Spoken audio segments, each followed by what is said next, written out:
পাখিরা ইভেন একটা মাছরাঙ্গা এসে ময়লার মধ্যে এসে বসে। এই দৃশ্য এই দেশের মানুষ কিভাবে চোখে দেখতে পায় না।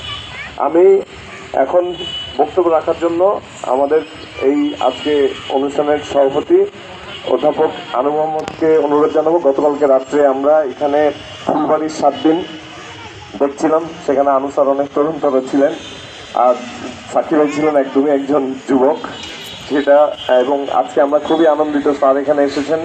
আমাদের এই প্রাণ প্রকৃতি পরিবেশ রক্ষার যেই সংগ্রাম এবং তরুণদের মধ্যে সঞ্চারিত হওয়ার পিছনে আনু স্যারের একটা বিশেষ ভূমিকা আছে এবং স্যারের দিক নির্দেশনায় এখনো পর্যন্ত আমরা অনেক মানুষ আশান্বিত হই যে না, বাংলাদেশ একটা নূতন দিক পাবে এবং বাংলাদেশের তরুণেরা তাদের নৈতিক অবস্থান ঠিক রাখবে এবং বাংলাদেশের যারা বিশেষজ্ঞ, যারা প্রবীণ মানুষ, অভিজ্ঞতায় সমৃদ্ধ, তারা বাংলাদেশের যে দুর্নীতির গল্প, যে অনৈতিকতার গল্প, সেটার অবসান ঘটাবেন।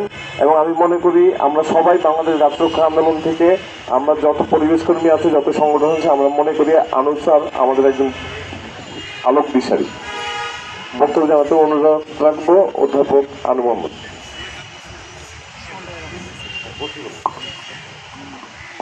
ধন্যবাদ রাজীব এবং যারা গুরুত্বপূর্ণ। একটা কাজের মধ্যে লেগে থাকলে এবং একাগ্রতা থাকলে, আন্তরিকতা থাকলে, নিষ্ঠা থাকলে সেটার চোখে দেখা ফলাফল যাই হোক না কেন, সেটার একটা দীর্ঘমেয়াদী ফলাফল থাকে এবং তা আরও অনেক বড় ফলাফল তৈরি করে। তো এটার নাম গাছ রক্ষা আন্দোলন। এটার নাম গাছ রক্ষা আন্দোলন না হয়ে মানুষ রক্ষা আন্দোলনও হতে পারত, কারণ গাছের তো মানুষকে দরকার নাই, কিন্তু মানুষের গাছের দরকার আছে। গাছ আমরা চাই যাতে সেখানে পাখি আসে, ফুল ফল হয়, এবং সেগুলি চাই যাতে মানুষ সুস্থ থাকে।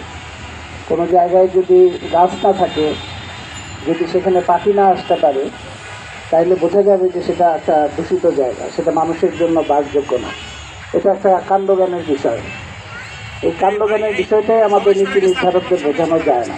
এখন রাজীব এবং অন্য বক্তারা যা বললেন যে এই পুরো অঞ্চলের মধ্যে এই উদ্যানটা কত গুরুত্বপূর্ণ এবং এইখানে কত ধরনের কেমিক্যাল ব্যবহার হচ্ছে এবং কত ঝুঁকি তৈরি হচ্ছে, এগুলো আমরা শুনলাম। এখন সারা বাংলাদেশে বিআইপির ইনস্টিটিউট অফ প্ল্যানার্সের সাধারণ সম্পাদক তিনি বললেন যে ঢাকা শহরে কীভাবে প্রাণ প্রকৃতি নষ্ট হয়েছে, ধ্বংস হয়েছে, নদী, উন্মুক্ত স্থান, পার্ক, সেগুলি জলাভূমি, সেগুলো একটা শ্বেতপত্র প্রকাশের জন্য। আমি তার সাথে সম্পূর্ণ একমত এবং সেই সাথে বলতে চাই এটা আসলে সারা বাংলাদেশের ক্ষেত্রেই হওয়া উচিত।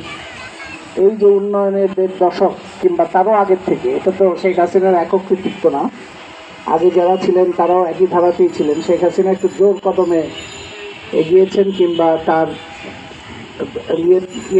গতি ছিল অনেক বেশি। ধ্বংসের গতি আগের তুলনায় অনেক বেশি বেড়েছিল, কারণ তিনি বেশি দিন টিকে ছিলেন। এই ধারায় যারা এই নীতি নির্ধারক ছিলেন, মন্ত্রী বলি